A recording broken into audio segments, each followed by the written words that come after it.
Hey guys, what's up? How y'all doing? I'm here to talk to you guys about Jujutsu Kaisen's new episode, which is on episode 30 of the total number of episodes on second season, on episode 6, You understand that Jujutsu Kaisen season 2 had a very long break, because of production issues, whatever the case may be, here we are. This episode right here was not too bad, although it only gotten a little possibly interesting when we get to the last 8 minutes of the episode, I guess. So if anything else, let's just get this started. Our main trio, Yuji, Megumi, and Kugisaki are just traveling around Tokyo having fun, while Aoi, along with some other girl, which I forgot her name, forgive me, it's just been so long. Aoi Todo, along with this other girl, suggests that they say the main trio, possibly with the other Jujutsu Kaisen sorcerers, should be first grade sorcerers whatsoever, whatever the case may be. All I know is Aoi Todo is actually looking forward to maybe going on a mission with Yuji, but sadly though, since he's the one recommending him, he's not allowed to go on a mission with him, which was even more hilarious. I'm like, poor guy, he likes Yuji so much, yet he's unable to go anywhere with him. But can I really blame him? Whatever. Anyways, new opening and new ending song, by the way, which is pretty cool, and the ending song, feels a little emotional. We all know that. I mean, that's if you watch the episode or not.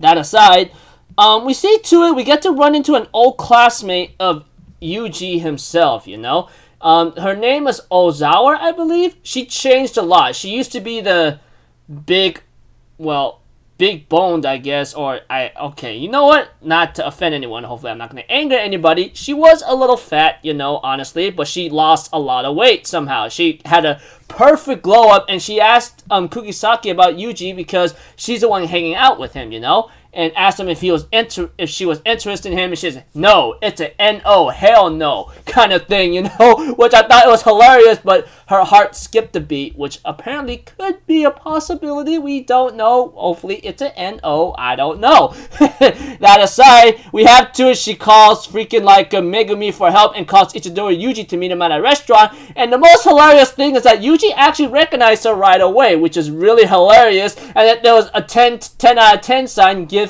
by Kugisaki and Megumi, and I'm like, oh my gosh, that's just hilarious stuff right there. I need some comedy now and then. You get the idea. That aside, we have to it, Yuji along the trio decides to continue having their own fun, but unfortunately for them, the next day whatsoever, I don't know when, we get to know that Utahime informs the main trio, some bad news, We have to it that we have a little snake or snitch or a mole inside, the Jujutsu Kaisen school whatsoever. So they believe it could be Makamaru, sadly, and guess what? They are correct and so forth after they found Makamaru's body, real main body, not being there. And we had to it, Makamaru's real body is actually visited by Geto and Mahito, that freaking handy Frankenstein man, Mahito, you get the idea. He's the freaking Frankenstein looking like Tomura from My Hero Academia. Sorry for saying that, I should not be doing that, but whatever.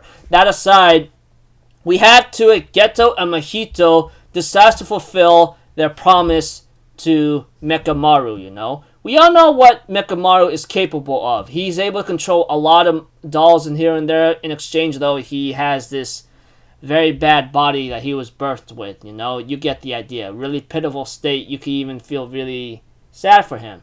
However, Mahito believes that we should break that promise whatsoever, but Geto tells Mahito, if we don't fulfill this, something bad or far worse is going to happen to us. So we have to keep our promises, In exchange for the information that he's given to us, we have to restore his body to a certain level, or just restore his body, that he was cursed with, You get the idea. And of course, after restoring his body, they finally enter a fight, because obviously from the get-go, they did say that we will restore you to a good-looking prime healthy guy. However, that doesn't mean we're gonna kill you after that, We didn't promise that. So you get the idea. So Makamaru ends up clashing against Mahito and summons a giant mecha robot to fight against him. Of course, Makamaru himself knows that he's in a very bad situation right now because there's no way he has a chance against him. However, he does have a chance against Mahito, which I'm kind of worried about, because we all know how strong Mahito is. I mean, we've seen what he was capable of, but I'm pretty sure he's not as strong as Gojo from the get-go. Obvious from the get-go. But he has someone he wants to go back to and possibly have a life with, you know? You get the idea. We all know who that girl is. Which, I forgot her name. She's the blue-haired chick that we saw in this episode. Forgive me on that, you know? I am so sorry. There's just so many characters that unless I see them every week or so, or unless they have the name repeatedly called all the time, I won't remember them. I'm very sorry. Pathetic, right? But that aside, he gets ready to clash against Mahito and gets ready to blast him with the giant cursed energy blast. We don't know, you know?